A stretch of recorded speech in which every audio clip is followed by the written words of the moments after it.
had to have a difficult conversation with someone. That was the reality facing the Apostle Paul when he wrote the letter of Philemon that we find in the Bible. You see, Paul knew that Philemon and a guy named Onesimus had to reconcile. And Paul was dear friends with both of them. And so he writes this letter asking Philemon to forgive and to welcome home Onesimus.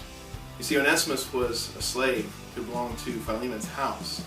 But Onesimus had stolen property and run away, thinking he was going to disappear in the city of Rome. But when he got to Rome, God has a way of working out our situations, our circumstances, to where his path crossed the path of the Apostle Paul. And here Onesimus thinking, I'm going to disappear in this big city of Rome. Well, in meeting the Apostle Paul, he ultimately met Jesus Christ. And he was found.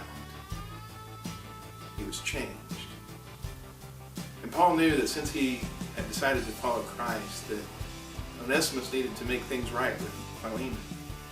Paul writes this letter to say, Philemon, maybe the reason this happened, maybe the reason that he ran away to Rome was so that he could come back to you, not just as a slave, but better than a slave, as a brother in Christ. That's what Paul says in verses 15 and 16 of Philemon. And it makes me think about the circumstances that we face in our life. What circumstances have you gone through where things turned out differently than what you anticipated? It might have been something difficult. It might have been something painful. It could have been a great circumstance. But how has God used your circumstances to ultimately change you? Because that's the goal in life, to be changed, to become more like his Son, Jesus Christ.